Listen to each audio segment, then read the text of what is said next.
Look what just happened to Obamacare after McCain voted to stop Trump's plan. For years it has seemed that the Senator John McCain from Arizona has stood in the way of helping the American people. For example, who could forget the time that McCain argued for amnesty with his good buddy Senator Lindsey Graham from South Carolina? Or, how about the other moment when he called Senator Rand Paul's 12-hour filibuster of CIA nominee John Brennan absurd and cheapened? Or, how about the possible ties that McCain has to George Soros and terrorist organizations around the world? So, is it a real surprise that John McCain voted no on the repeal of Obamacare? It is pretty safe to assume that the answer is no, and now because of that vote, Obamacare is still here, and it is about to get a whole lot worse.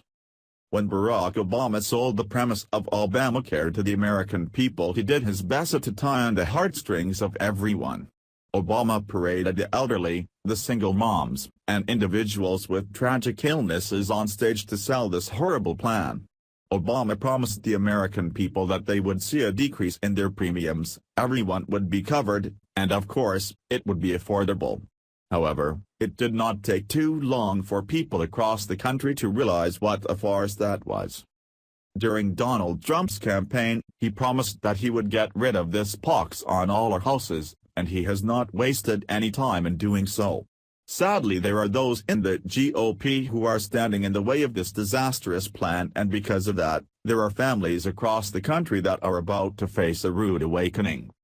There are reports trickling in that health insurance companies in numerous states looking to hike their premiums by at least 30%.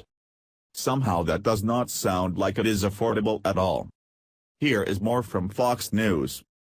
Top health insurance companies in numerous states are looking to hike premiums by double digits, some by roughly 30% or more, for Obamacare plans in 2018, according to newly released figures that could light a fire under stalled efforts on Capitol Hill to fix the program.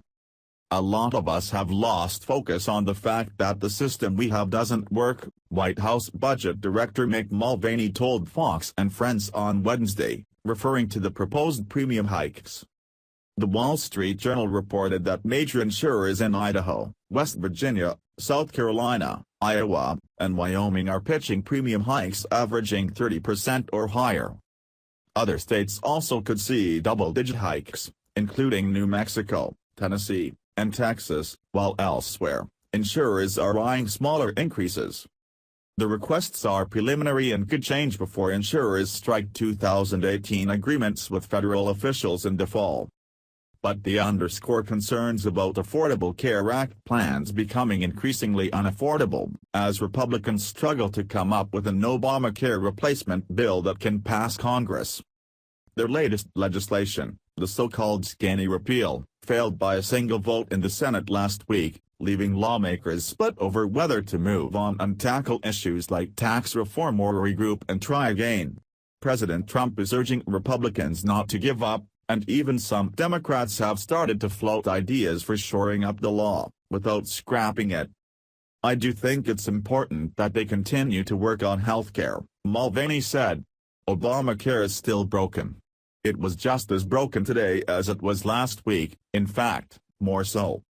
However, while the premium hikes could energize GOP efforts to upend the Affordable Care Act, they also could fuel Democrats' criticism over how Republicans are handling to replace debate.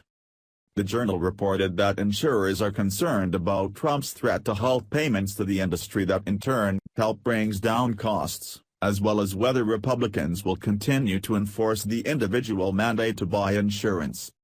According to the Journal, one insurer in Montana linked the bulk of its proposed 23% increase in those two concerns.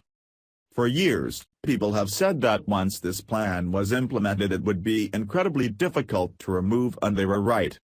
Obamacare was set up to fail in order to usher in a single-payer system similar to that of Europe. The liberal elites want absolute control of the American people, and one way to achieve that is to control their health care.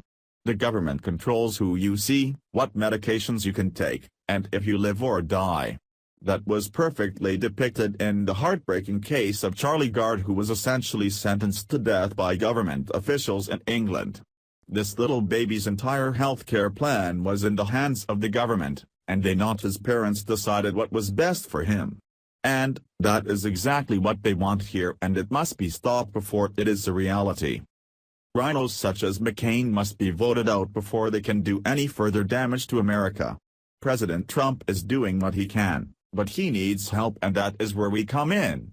The 2018 midterm elections are just around the corner, and there is much work to do. Thanks for watching. Please subscribe Breaking News 365 channel. Goodbye and see you again.